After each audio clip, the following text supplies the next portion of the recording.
Dokter John. John. Namanya John. Begitulah teman sebaya memanggil. Jonathan Arifin. Ibunya memanggilnya Arifin. Nathan. Panggilan dari si pacar. Jangan tanya padaku apa alasannya mereka. Sumpah aku tidak tahu.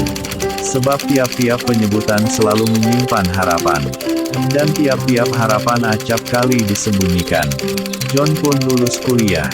Seperti yang diharapkan orang tuanya, pacarnya dan tentunya dirinya sendiri.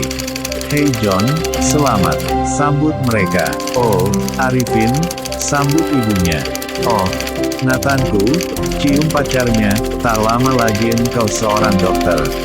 John tersenyum goblok. Ujian akhir membawanya melahap banyak buku, melahap banyak argumen, melahap rupa-rupa akal. Kemudian pada suatu hari terik, sebaris kuote melintas ke dalam kepalanya, menjadi sarjana harus banyak tahu, menjadi dokter harus berotak maju. John, kamu benar, sahut John membenarkan pendapatnya sendiri. Begitu gelar dokter melekat seketika John menjelma menjadi Ibnu Sina.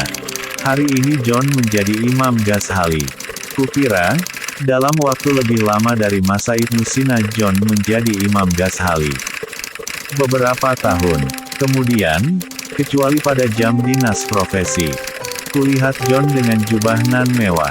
Aku mengira itu adalah Imam Maliki. Di lain waktu, ketika suatu sore aku berkunjung lengan jubahnya yang sisi kanan begitu ketat sementara sebelah kirinya demikian longgarnya. Ah, dengan cepat langsung kutebak pasti Imam Syafi'i. Kejemuan. Seluruh orang tentu pernah. John pun sepertinya hari ini. Di minggu-minggu ini, kejemuan itu menjeratnya, menempuh hiburan dengan kumpulan-kumpulan ringan. Abu Nawas, Nasruddin Hoja dan lain-lain tidak ketinggalan tentunya Gus Dur. Kegamangan merasuki hati John. Martini, gadis ayu yang dulu adalah pacar John. 4 bulan setelah seremonial wisuda, akhirnya, sehidup semati. Itulah kalimat ketika jari kelingking mereka berpaut tanda ikatan janji sehingga gerbang indah KUA sanggup mereka lalui. Juga berbekal kalimat itu, John membeli rumah mewah. Untukmu, sayang. Berbekal itu pula menyusul tak lama kemudian. Anak kunci mobil mengkilap, tentu saja untukmu. Nun jauh di kampung halaman. Selalu ibunya tersenyum bangga jika suara-suara soal Arifin terlintas.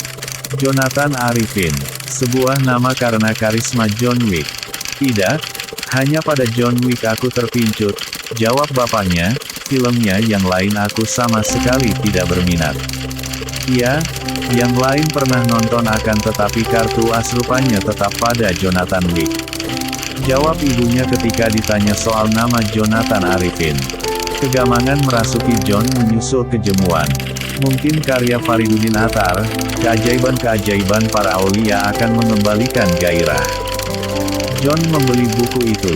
Sekian lama aku tidak bertemu John, kami pun berbincang sebagai teman lama. Sepertinya, hari itu dia sedang menjadi halaj. Martini, wajahnya diliputi gaduh. Aku tidak bertanya, sepertinya dia sedang muram bahkan lebih muram dari Bukit Kapur. Aku diam saja, engkau sangat kafir, keluh Martini. Dengan kata itu John menceraikanku. John, adakah sekarang kamu sedang menjadi seorang nabi? Batinku, 6 minggu setelah itu, aku menikahi Martini.